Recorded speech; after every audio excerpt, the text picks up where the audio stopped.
This is Andy Purewal for Boxing Social in association with Betfred, and I'm delighted to be joined by Dalton Smith over Zoom. Dalton, first and foremost, how are you doing? Yeah, I'm not too bad. I'm good, thanks, Andy. How about yourself? I'm all good, mate. Obviously, good to hear you doing well yourself. I assume you're probably in the same position as everybody else, so you're kind of eager to get back to some form of normality. How are you finding life in lockdown? Yeah, it's just been the same as everybody else. We've been stuck in the house and stuff. But you know, the last I'd say last week and a half now, 2 week, I've been going out to the gym with my dad and just training 1-to-1. So yeah, it's not been too bad. I'm kind of back into my normal routine, so it's a little bit better. You was out in March 7th, I believe it was the Manchester show for on the Quick Carroll undercard. Do you feel fortunate with that regard that he was able to get out once more before lockdown, get a final payday in effectively before with all of this came about? Yeah, definitely. As fighters, if we're not fighting, we're not getting paid. So I'm one of the lucky ones. I was able to get out in like you say March, and then before that I was out in November. So I've been lucky to stay active before the lockdown and stuff. But you've got to feel sorry for the fighters who some of them might not have been out for a year now after lockdown. So yeah, I've been one of the fortunate ones, and it's like I say, I've been one of the lucky ones. Obviously, nobody would have been able to prepare for this scenario and the situation we find ourselves in. But how has it kind of changed your own plans for how you see your career progressing when you're able to box once again? Yeah, you look at, like, if you go on Eddie's social media and stuff, these talks about the behind closed door shows at the Matchroom headquarters. So if that comes off, that'll be good. And I won't have had too long out of the ring if I can get on one of those shows, which is looking possible. And it's looking more like it's going to happen than it isn't now. So if that pulls off, then that'll make things easier. There's just a couple of things to pick up on there. Firstly, what are your thoughts on Eddie's fight camp proposal? Yeah, I think some people have got mixed emotions about it, but when Eddie puts anything together, he does it right, and he make sure it's proper. So I've got full confidence that the shows are just going to be just as good, and if not better, because it's going to be all round British fighters, and Eddie's only going to put 50-50 fights on. So the fights are going to be entertaining. It's going to prove to see who actually wants to fight, and who's not wanting to take fights and build up a padded record. It's going to actually prove to see who wants to fight. I'm sure that pretty much every fighter that Eddie promotes will be eager to get onto one of those cards if they can come to fruition at Matchroom HQ. Have you had any discussions yourself with Eddie or the team about when you could be looking at boxing once again? They were saying mid-July, the earliest. So, if everything keeps flowing like it is, and everyone sticks to the rules, hopefully we can get out early May on a show. But these talks for me in the pipeline, possible titles. So, I'm only 5 fights into my professional career now, but I feel like I'm moving at a good pace. I'm not rushing things, but I want to take those step ups now in my career, and but obviously not rushing to things. And I've got a good team around me, and there's some big fights out there for me, especially just in Britain alone. If we wasn't currently in this situation, how did you anticipate the entirety of 2020 playing out for yourself? Well, if the fight comes off, what's been in talks, before lockdown was meant to be on the Doncaster show, on the Terry Harper undercard, and that would have been one of the fights what I'd have been taking. So for me, there's not been much change if everything goes to plan. So I'm one of the fortunate ones where my career is going to possibly go in the direction we was going to take anyway. So I'm one of the fortunate ones. I'm not worried. I'm not panicking. So yeah, hopefully, touch wood, it all comes off. You also mentioned with regards to training, you're still doing one-to-one sessions with your dad. How is Grant? How's he finding lockdown? Yeah, he's good. I'd say he's pulling his hair out, but he's not got any. But no, he's my dad. He's passionate about the sport, and you can't get him out of the gym on the normal days. So yeah, he's found it tough, just like everybody else. But things are moving a little bit slowly now. I've been able to do my weight sessions over FaceTime and stuff. So yeah, it's been a little bit easier. He's happier now. We can do a little bit in the gym, 1-to-1s and stuff. But yeah, he's getting back to normal. How different have you found it, having just more one-to-one sessions and not having your group sessions, having the Edwards brothers and what have you in there, kind of egging each other on, pushing each other to strive for better times or records in the gym?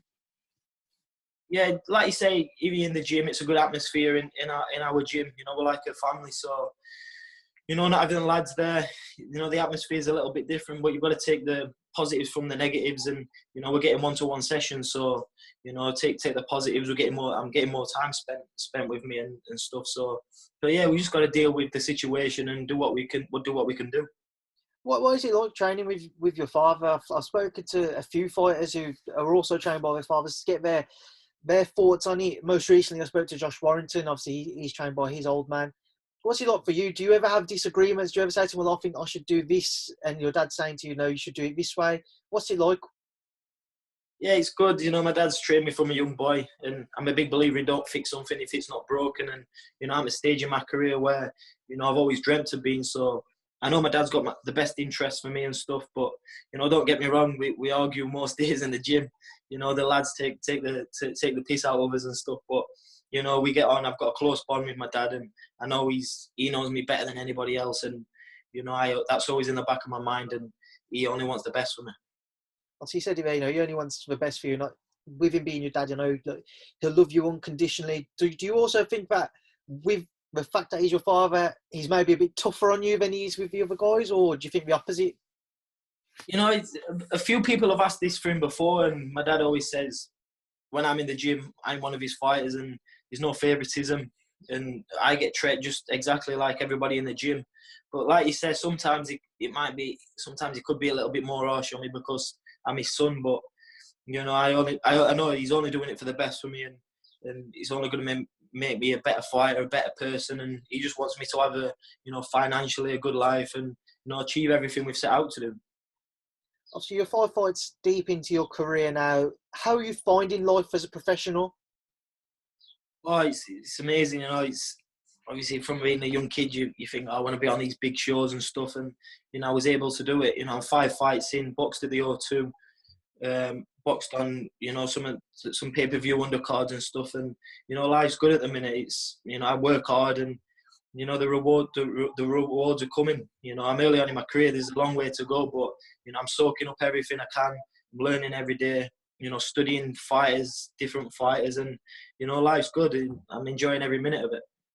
We've started to see a bit of a trend recently of a lot of professional young amateurs kind of turning over, whether it be yourself or others from the GB team or going from America turning over. What do you think it is? Why do you think we're seeing people turn over at such a young age now in comparison to previous years? Or is it maybe just being publicised a bit more now than what it had been previously?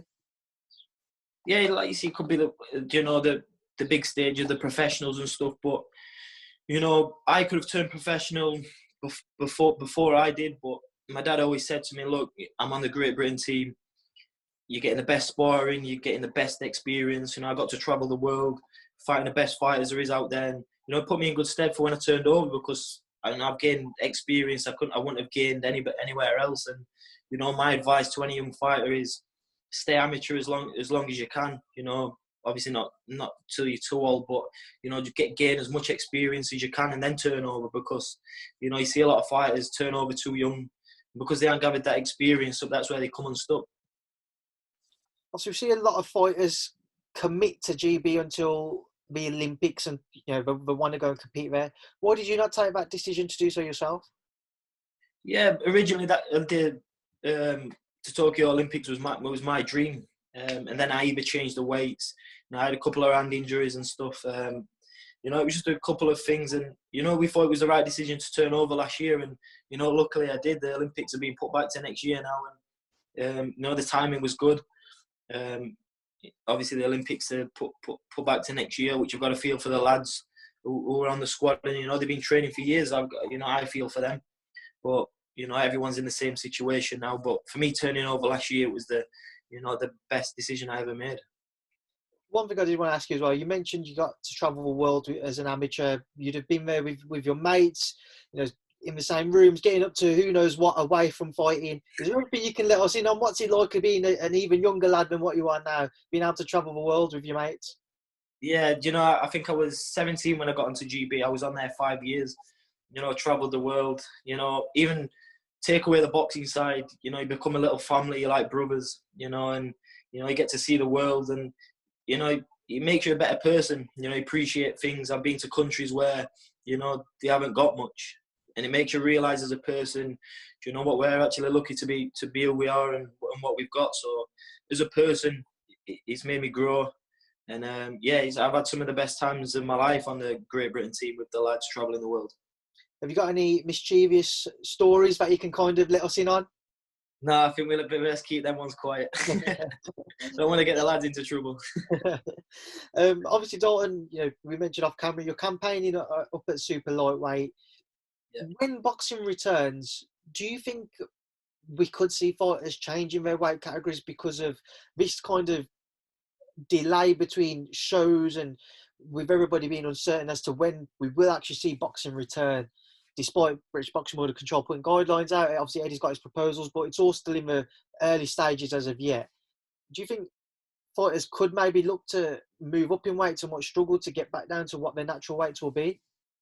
Yeah, 100%. You know, myself, I know fighters where, you know, they struggle to make the weight. You know, the champions at the weight, and they've got to, you know, stick at that weight because they've marked the stamp in that division. So, and I don't care who you are or how professional you are. When you ain't got a fight date coming up, it's so easy to get put off track.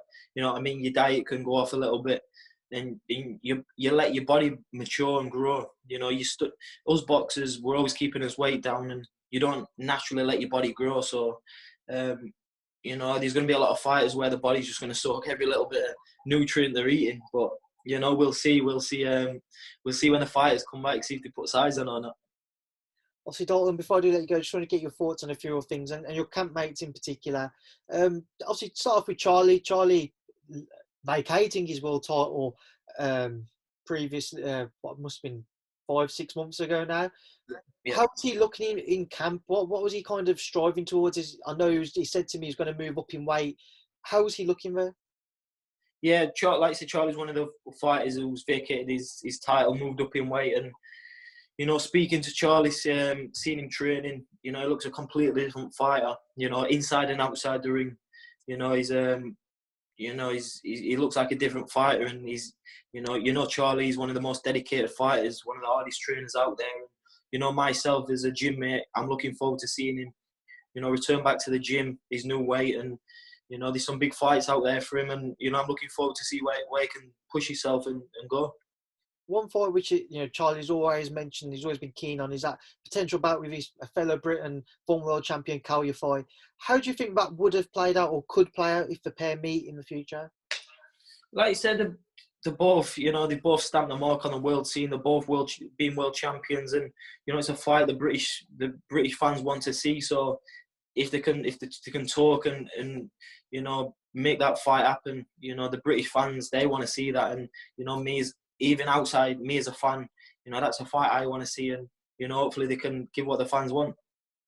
And obviously with Sonny as well. Sonny, you know, he'd waited ages for that chance to win the British title. He's finally done it, and now he's ready for world title honours. He wants to challenge for world title. Do you see that the credentials in him? Do you believe he's ready for a world title opportunity?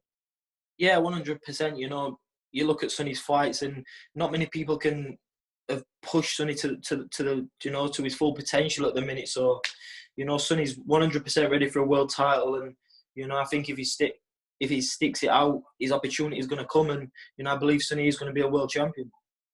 Final thing, Dalton. Obviously, there's a lot of talk and a lot of excitement around British boxing at the minute, in particular that heavyweight division. Everybody would love to see the undisputed title fight between AJ and Fury. If we was to see that when boxing returns, how do you think it would play out? I think if you're going on last performances, I'd say Fury. But, you know, it's a 50-50 fight. Whoever turns up and whoever brings the A game, you know, may the best man win. But with the last performances, I'd go with Fury. Dalton, I appreciate your time. We will leave that there now, and I'll leave you to enjoy the rest of your day in sunny Sheffield. Before I let you go, what would you like to say to everybody who tunes in to watch our interview? Stay home, stay safe, and we'll be back to his normal routine soon. Dalton, it's been a pleasure to speak to you. Stay safe, and I'll hopefully see you in person soon. Thank you, Speak to Boxing Social. Appreciate that. Thank you.